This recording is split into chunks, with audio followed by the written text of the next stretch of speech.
दुनिया का कितना भी दरिद्र व्यक्ति हो, चाहे दुनिया का कोई व्यक्ति ऐसा हो जिसका कभी व्यापार चलता ही नहीं हो, उसने 50 बार बदल के देख, फैक्ट्री चली नहीं रही, जिस काम को करने के लिए जाते हैं वो काम टल जाता है। आज की जगह कल, कल की जगह परसों, परसों की जगह नरसों, काम होता ही नहीं। बेटा बेटी का संबंध करने जा रहे हैं पर हो ही कितना भी दरिद्र से दरिद्र व्यक्ति, कितना भी दीन से दीन व्यक्ति, एक नियम वो अगर अपनी जिंदगी में बना ले, प्रदोष काल में, प्रदोष के समय पर बेलपत्री के वृक्ष के नीचे एक बार जाकर नमन करना और प्रदोष काल में शंकर भगवान के मंदिर में दिया लगाना, ये दो चीजें अगर वो 3 महीना भी लगातार कर ले तो उसके जीवन में कभी कोई समस्या आ ही नहीं सकती, कोई दुख आ ही नहीं। एक नियम बना, जब कोई कहते तुम्हारे जीवन में कष्ट ही कष्ट, तब एक काम चालू करो, शिव की आराधना, तब एक काम चालू करो, भगवान शंकर की आराधना। 3 चीजें अपना लो। पहले नंबर पर शिव जी के मंदिर में 1 लोटा जल चढ़ाना। दूसरे नंबर पर मंदिर में दिया लगा सकते हो तो ठीक है, नहीं तो कनेर का फूल पीला वाला, देखा है आप लोगों ने? जम के बोलो जरा। पीले कलर का कनेर का फूल प्रदोष काल के समय पर अगर दीप लगा सको तो ठीक है, नहीं तो एक कनेर का फूल पीले कलर का, शिव जी के अशोक सुंदरी का स्पर्श। अशोक सुंदरी वाली जगह मालूम है ना आप लोगों को? फिर से आप समझ गए। ये शिवलिंग जलाधारी, ये चरण, राइट में गणेश जी, लेफ्ट में कार्तिकेय जी, मध्य भाग में जो एक मोटी सी लाइन होती है वो अशोक सुंदरी का स्थान हो। जहां पर शिवलिंग रखा हुआ है ये पार्वती जी का हस्त कमल। शिवलिंग के ऊपर जो कलश में से एक एक बूंद पानी गिरता है वो शंकर जी की 5 लड़कियां, जया, विषहरा, शामली बारी, दौतली, देव। शिव जी के 6ठे नंबर की लड़की अशोक सुंदरी मध्य भाग में। जब एक कनेर का फूल प्रदोष काल में अशोक सुंदरी वाली जगह पर स्पर्श कराकर शिव जी को समर्पित करना। 3 क्रम है, अगर बन सके तो करो। पहला 1 लोटा जल चढ़ाना।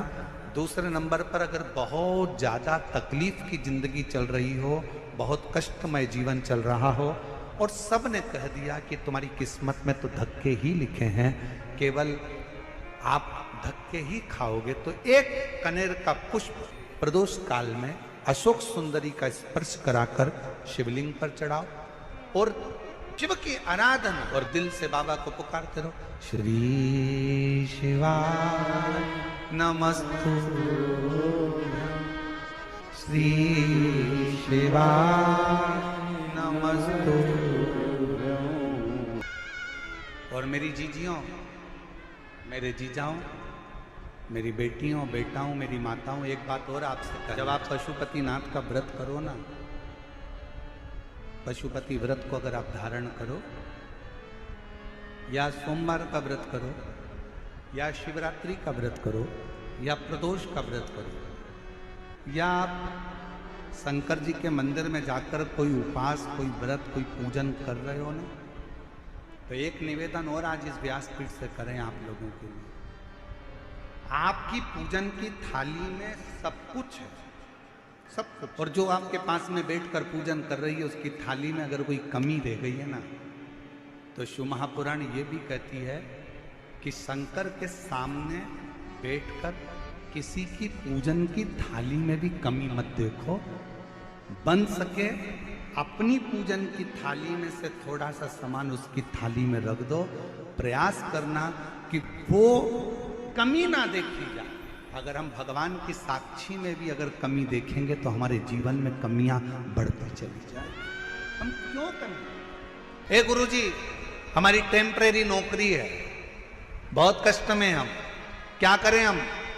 कहीं मत जाओ, तुम्हारे नजदीक में जो शंकर का मंदिर है उस मंदिर में जाकर झाड़ू लगाना प्रारंभ कर दो। तुम्हारे शिव जी के मंदिर में कहीं पोछा लगाना प्रारंभ कर दो। तुम्हारे शंकर के मंदिर में थोड़ा सा चंदन घिसना प्रारंभ कर दो। नौकरी पर जाओ, ड्यूटी पर जाओ, बच्चों को संभालो, परिवार को संभालो, उसमें से थोड़ा सा समय शंकर जी को देना प्रारंभ करो। थोड़ा सा समय निकालना शिव जी के लिए, थोड़ा सा समय। ए गुरुजी, अभी मेरी तनख्वाह तो मात्र 8,000 रुपए मिलती है, प्राइवेट जॉब कर रहा हूं, परिवार बड़ा है, गुरुदेव दिल्ली जैसे शहर में रह रहा हूं, बहुत दुख का जीवन चल रहा है, क्या करूं? किसी को हाथ नहीं दिखाना, किसी को पत्रिका नहीं दिखाना, किसी को भाग्य नहीं दिखाना, अब जो कुछ दिखाना अपने शंकर को दिखाना, उसके मंदिर में सेवा करना प्रारंभ करो। और मेरे बाबा तेरी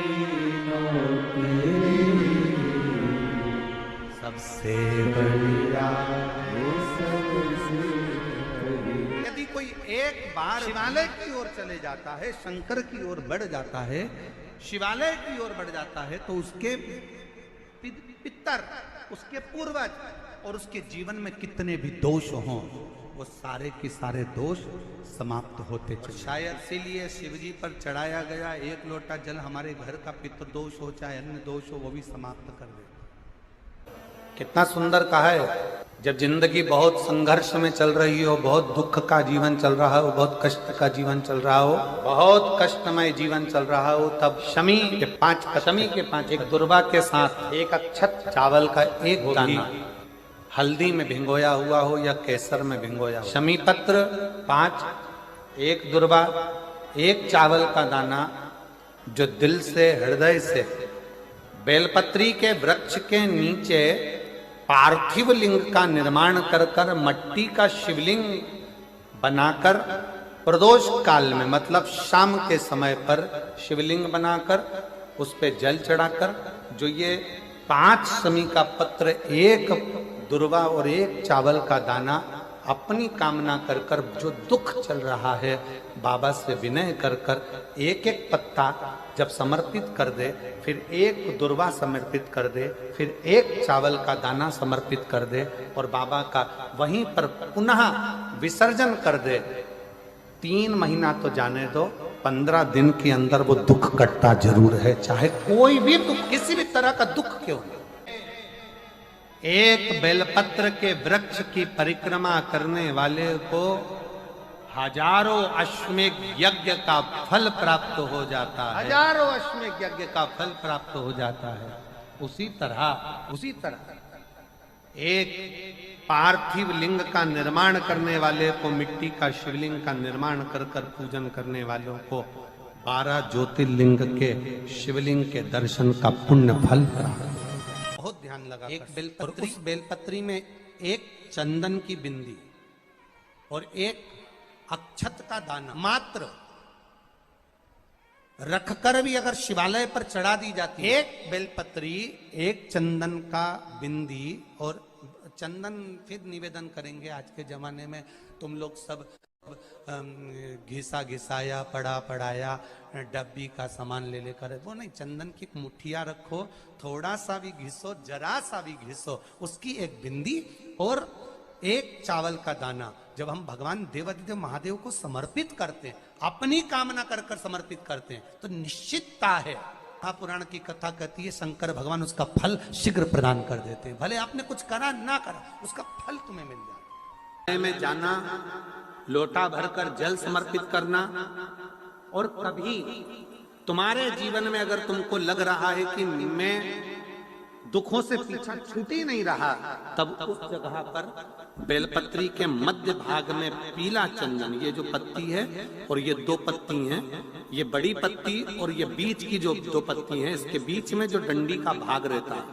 जो बीच में डंडी का जो भाग है, बड़ी पत्ती और ये 2 छोटी पत्ती के मध्य में जो डंडी का भाग है, उस डंडी के भाग में पीला चंदन और एक अक्षत पीला, शंकर भगवान को आप अगर प्रदोष काल में समर्पित कर रहे हैं, तो ये निश्चित है कि धीरे धीरे कर कर वो दुख समाप्त होगा, वो दुख कटेगा ही।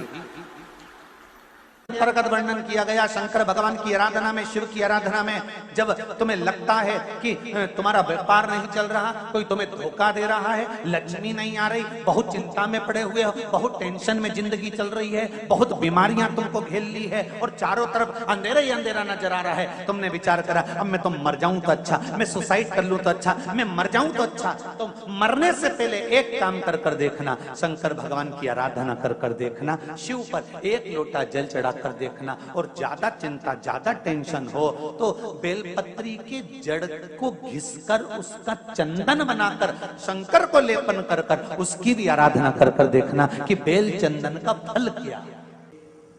बेलपत्र एक बेल, ये कोई बेल पत्र, एक बेल,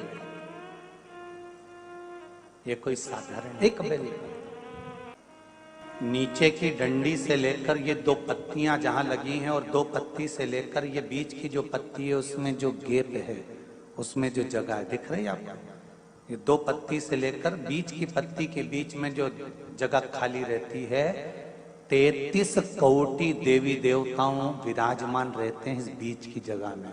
जब शिव जी को चढ़ाया जाता है तब इस पत्ती के बीच की जगह शंकर के शिवलिंग पर रखा जाता है, तो शिव जी इतने प्रसन्न होते हैं कि मेरी स्तुति करने के लिए ये भक्त 33 कोटि देवताओं को लेकर आया है, मेरी स्तुति करने के लिए। लोग चावल लाए, लोग अंबारियां लाए, धन लाए, दौलत लाए, संपदा लाए, पर एक शंकर का भक्त ऐसा होता है जो एक बेलपत्री के रूप में 33 कोटि देवताओं को, 64 योगिनियों को, आदि शक्तियों को शंकर को समर्पित। श्री शिवाय नमस्तुभ्यम, श्री शिवाय नमस्तुभ्यम, हर हर महादेव। यह उपाय आप लोग जरूर करें।